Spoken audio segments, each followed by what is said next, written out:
Hello दोस्तों, dictation start होगी 3 second बाद। स्टार्ट। इस महामारी ने लाखों लोगों की जिंदगी छीन ली तो करोड़ों लोगों के सामने जिंदा रहने की चुनौतियां भी बिखेर दी हैं। लाखों परिवारों ने अपना इकलौता कमाने वाला सदस्य खो दिया तो हजारों बच्चे अनाथ हो गए। उनके सामने 2 वक्त की रोटी का आसरा भी नजर नहीं आता। इस महामारी के मारों में से ऐसे भी बहुत सारे लोग हैं जिनका गुजारा बाजारों, सड़कों, बस अड्डों, रेलवे स्टेशनों, समुद्र तटों के किनारे लगी रहने वाली भीड़ की वजह से चल जाया करता था, मगर कोरोना के चलते भीड़ भाड़ पर रोक लगी और सैरगाहों में सन्नाटा पसर गया तो उन जगहों पर अपना हुनर दिखाकर कुछ कमा लेने वालों के लिए 2 वक्त का भोजन जुटाना मुश्किल हो गया। इसका ताजा उदाहरण तिरुवनंतपुरम का एक दिव्यांग गायक है जो बस अड्डे से लेकर समुद्र तट तक भीड़ भाड़ वाली जगहों पर पुराने गीत गाता और सैलानियों से मिली बख्शिश से अपना गुजारा चलाता था। कोरोना के चलते सैलानियों का आना बंद हो गया तो उसकी कमाई का जरिया भी बंद हो गया। अब उस गायक की स्थिति यह है कि वह भीख मांगने पर मजबूर है। अपने 4 पहिया स्कूटर पर उसने लिख रखा है कि उसका लीवर और किडनी बिकाऊ है। उसके भीतर के गायक ने दम तोड़ दिया है। वह कई दिनों से भूखा है, कृपया उसे दान दें। पैराग्राफ।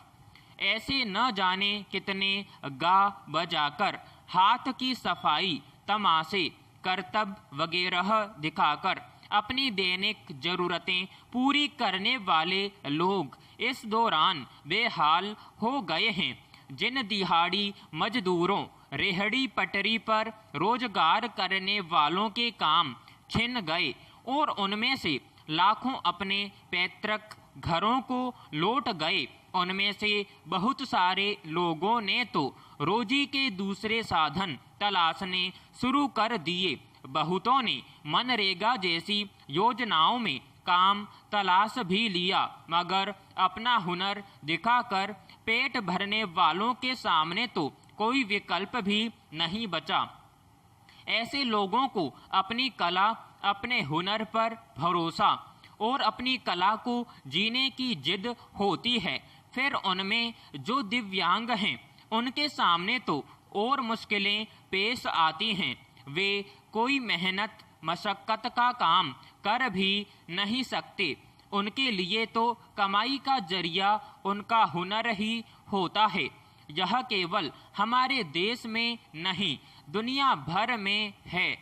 बाजारों, मेलों, पर्यटन स्थलों पर वे अपना हुनर दिखाते, लोगों का मनोरंजन करते और इनसे मिले इनाम इकराम से अपना और अपने परिवार का भरण पोषण करते हैं। पैराग्राफ।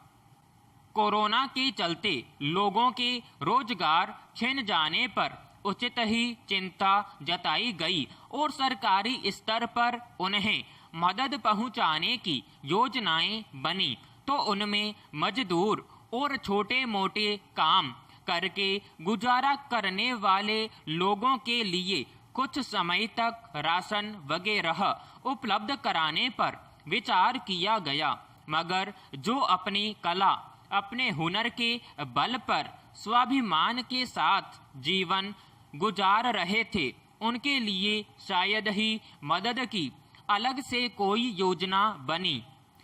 तिरुवनंतपुरम के बदहाल गायक के बारे में सोशल मीडिया पर सूचना प्रसारित होने के बाद वहां के परिवहन मंत्री और विधायक उसकी मदद के लिए आगे आए हैं।